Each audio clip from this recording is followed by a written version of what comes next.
할렐루야. 사랑하는 대강의 가족 여러분, 오늘 하루도 하나님의 말씀과 동행하는 삶이 되길 소망합니다. 오늘 함께 나눌 하나님의 말씀은 고린도전서 9장 3절에서 10절 말씀입니다. 나를 비판하는 자들에게 변명할 것이 이것이니 우리가 먹고 마실 권리가 없겠느냐? 우리가 다른 사도들과 주의 형제들과 게바와 같이 믿음에 자매된 아내를 데리고 다닐 권리가 없겠느냐? 어찌 나와 바나바만 일하지 아니할 권리가 없겠느냐? 누가 자기 비용으로 군 복무를 하겠느냐? 누가 포도를 심고 그 열매를 먹지 않겠느냐? 누가 양떼를 기르고 그 양떼의 젖을 먹지 않겠느냐? 내가 사람의 예대로 이것을 말하느냐? 율법도 이것을 말하지 아니하느냐? 모세 율법에 곡식을 밟아 떠는 소에게 망을 씌우지 말라 기록하였으니 하나님께서 어찌 소들을 위하여 염려하심이냐? 오로지 우리를 위하여 말씀하심이 아니냐? 과연 우리를 위하여 기록된 것이니 밭가는 자는 소망을 가지고 갈며 곡식 터는 자는 함께 얻을 소망을 가지고 터는 것이라. 아멘. 이 본문에서 바울 사도는 부름받은 사도로서의 세 가지의 권리를 말씀하고 있습니다. 첫째는 먹고 마시는 권리가 있습니다. 이 4절을 보면 우리가 먹고 마실 권리가 없겠느냐라고 말씀합니다. 먹고 마시는 권리는 생활의 기본권입니다. 그리고 영적 복음의 씨를 뿌렸기에 육적인 보상을 받는 것은 당연합니다. 둘째는 아내와 더불어 복음 사역에 참여할 권리가 있습니다. 5절을 보면 우리가 다른 사도들과 주의 형제들과 게바와 같이 믿음에 자매된 아내를 데리고 다닐 권리가 없겠느냐. 이 바울과 바나바는 이 천국 복음을 위하여 스스로 헌신한 사람들입니다. 이 금욕주의나 이 독신주의를 강요하지는 않았지만 이들은 독신으로 지내며 주님의 일을 위해 전념하고 헌신한 분들입니다. 그러나 요한을 제외한 게바와 다른 사도들은 다 결혼을 했습니다.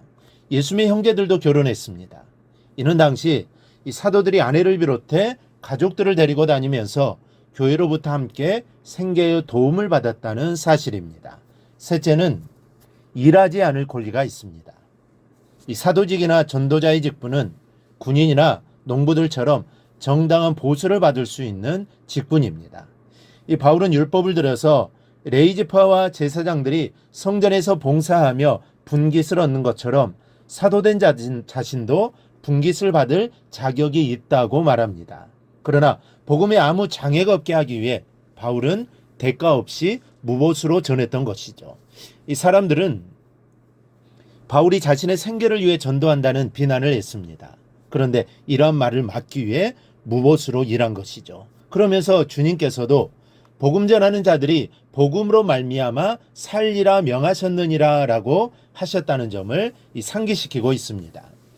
이 조윤규 목사님이 이 대조동 산동네에 개척을 하고 크게 부흥하여 천막교회 300여 명이 모일 때였습니다. 이 교회 건축을 위하여 기도하며 하나님의 뜻을 기다리고 있었습니다. 하루는 새벽 기도를 하고 나오는데 무언가가 바람의 나라와 발에 감싸여 걸렸습니다. 이 산업 박람회 광고지였는데 이 관람하는 사람들을 추첨하여 그 당시 시발 택시도 주고 또 재봉틀도 준다는 광고였습니다. 눈이 번쩍 뜨이면서 이 조 전도사의 마음속에는 됐다라는 생각이 들었습니다. 이 광고지가 하필이면 나라와 내 발에 채이며 감긴 것은 하나님께서 이 당첨품들을 주신다는 약속일 거라고 믿었습니다. 그 당시 최자실 전사님과 시발택시가 당첨이 되면 조 전사님이 나가서 운전을 해서 돈을 벌어 교회 땅부터 사고 미싱이 걸리면 제품을 만들어서 교회당을 건축하기로 상의를 하고 차비를 빌려서 충분한 기도를 하고는 확신을 갖고 박람회장을 찾아갔습니다. 구경을 간단히 마치고 추첨하는 장소로 갔습니다. 이 사람들이 빼곡히 모여서는 난리가 아닌데 어떤 사람들이 당첨이 되어 얼쩔 줄을 몰라하는 모습을 보며 최자실 전사님이 추첨 쪽지를 펴보았습니다.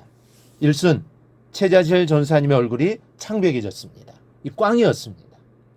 조 전사님의 마음속으로 그럼 그렇지 하나님이 남자를 존중하시지 여자를 존중하실 턱이 있나 하고는 신중하게 쪽지를 펴보았는데 그런데 역시 꽝이었습니다.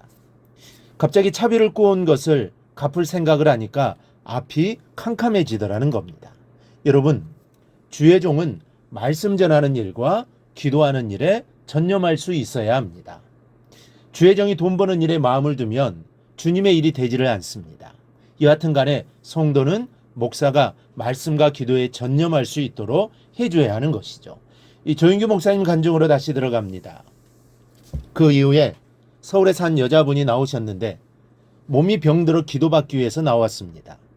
차도가 많이 좋아졌다고 식사 대접을 초청받아서 이야기하던 끝에 자신이 갖고 있던 집 2채 중 1채를 하나님께 드리겠다는 겁니다. 여러분, 목회자를 기도하게 또 말씀에 전념하게 해주십시오. 생각하지 않았던 기적과 놀라운 역사들이 일어날 것입니다. 그래서 갈라디아서 6장 6절은 가르침을 받는 자는 말씀을 가르치는 자와 모든 좋은 것을 함께하라고 공고하고 있습니다. 목회자는 하나님 맡겨주신 양떼와 사명을 위해 때로는 먹고 마시는 권을 포기하기도 하고 또 가정생활을 양보하기도 합니다. 이것은 목회자의 할 일입니다. 그러나 성도는 목회자와 좋은 것을 함께할 때 무한한 축복이 그 손길에 임한다는 사실입니다. 그렇다면 좋은 것을 함께한다는 것은 무엇을 의미할까요? 좋은 것은 물질적인 것뿐만 아니라 영적인 것도 함께 포함합니다. 그러므로 가르침을 받는 자는 가르치는 자에게 물질적인 지원으로 공급할 뿐만 아니라 가르치는 자의 선한 사역에 참여하고 또한 서로 신령한 것을 함께하라는 뜻으로 해석할 수 있습니다. 여러분, 목회자와 성도는 말씀을 가르치고 배우는 자들로서 좋은 것을 함께 누려야 하는 겁니다. 그래서 서로의 필요를 채워주어야 합니다.